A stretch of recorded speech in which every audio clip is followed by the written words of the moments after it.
May you dare to boldly claim your financial future. That's a quote from 23 and debt-free author Annika Caldwell, who joins us again this morning. Welcome back to North Dakota Today. And today we are going to be taking a step back and we are going to be learning some simple tips, I'm sure, on just how to save us some cash. What are we doing here today with all of our stuff? Absolutely. So as you guys kind of know from the last time I was on here, my husband and I had a pretty extensive debt-free journey. We were paid off a lot of debt. And during that whole time, I was a stay-at-home mom. So you could argue there wasn't, an income I was bringing in, but there are a lot of economic benefits to that. And so as a stay-at-home mom, I kind of made it my mission to try to figure out how I could cut costs around our home for our family. And so I have a variety of items with me here this morning, and some of them are things that you classically think about as reusable items, and then some are just maybe like more disposable items that we make a point to reuse in order to save. Okay, where do you want to start? Well, I don't know. In the morning, I think most people start with a cup of coffee. Yes. So I think that's a great place to start. The Keurig has kind of taken off in our world, and I was running those numbers last night. So this is our little, reusable pod that we can fill up with our own coffee and pop in our Keurig. And if you are looking at Folgers, so just kind of a basic coffee, you buy a big canister and you scoop a few scoops out and you make your own. You're looking at 5 cents a cup for coffee every morning. Wow. Not That's bad. pretty reasonable, especially if you go out and you pay $5. Right, exactly. We're not even talking Starbucks. Right, Yeah. like you move up from there and you look at the K-Cups, and the K-Cups, if you get a Folgers K-Cup, now you're looking at 40 cents a cup. Oh, wow. So a little bit more. And then my husband, went to Starbucks yesterday morning, got his 12-ounce black coffee, nothing in it, totally black, $2.74 for that cup of coffee. And on a daily basis, it doesn't seem like a lot, right? You're like, okay, it's like 5 cents or a couple bucks.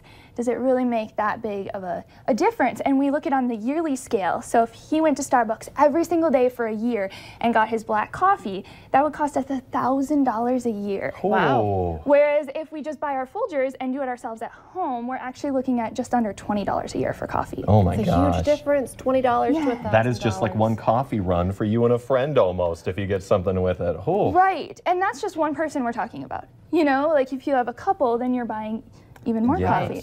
Okay, Oh my that's a gosh. good one. That is. So a really good spot to start. Another thing to think about with that coffee is like using your own thermos, or if you're, drinking your water, using your own water bottle. I had my thermos in the car on the way here, not those, paper ones that we're throwing away and throwing our money in the garbage. So that's a great spot. Another spot that I've really worked to cut costs has been kids. So kids are expensive. They are expensive. My goodness. Yes, and they don't have to be. We can make differences. So when we were expecting our first, my husband was like, hey, cloth diapers. And I was like, a what? Like, I had never given it a thought. I was like, are you kidding me? And a lot of people have these, these thoughts that they're these archaic things with, safety pins sticking out of them, and they're really not. They're super easy. You just snap it on the kid. It's all right here.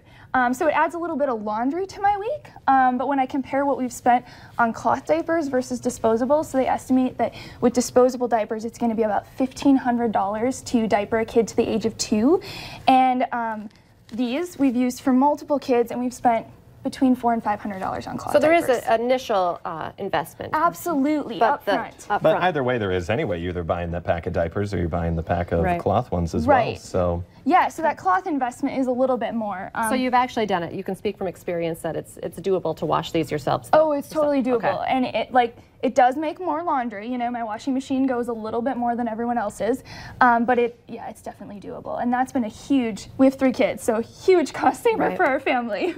that's impressive. Yeah. And so then with that, also the cloth wipes. I started using disposable wipes and just kind of hated because they were getting thrown into my laundry. And I'm like, there's got to be a better option. So I made these cloth wipes, and they've really been kind of transformational because we haven't just used them for diapers, but I've made more. And they've really taken the place of paper towels and cloth napkins. So between these 2 items, I was doing some math, and these 2 items alone have really allowed us to get rid of both paper towels and napkins and wipes. And that's a huge cost again. So paper towels, the average American family is using 5 to 7 rolls a month. Many families are using even more than that. If you're buying your most basic paper towel roll, you're usually spending $1 a roll.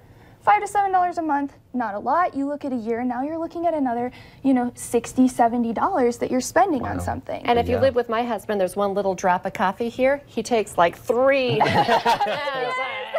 Or So kids I need to even, do they this. take so many. Yes, Yeah. they Right. And so what are we talking here? We have these things here too. Yeah. So what are these here for? So like I said, just a couple things here too that you might think of as disposable items, but it really can be a cost saver to reuse. So something like this, we all love Bath and Body Works, but I mean, I go in there and you're spending $6 on one of these things, right? And so what a lot of people don't know is you can actually refill your own foaming soap dispensers. So buying a big jug of the liquid soap and then mixing that with water is a really easy way to refill these and not be spending $6 a bottle, right? With my kids, I'd be buying a couple of these every single month. And so instead I have my big jug of refill from Walmart, which cost me just under $4, and I refill these things for a long time. Same with this, rather than buying a spray bottle every time, let's buy the big bottle that you can refill the little one. The per ounce difference is 9 cents per ounce versus 22 cents per ounce. So it is a difference. Okay, before you go, we want to find out one more time, how can people I see your website is up on our screen right now, and your book is available as well with even more information, correct? Absolutely. So reusable items, that's just a very small portion of what we do. Budgeting, cutting costs, all those things are really important. They can do that. They can find those things on our Facebook page or on our website. Those are 2 great ways to reach out. All I right, love it. some good advice. Thanks for joining us. Coming up on today's show, we'll have more on how the Red Cross is helping those impacted by disasters get back on their own 2 feet.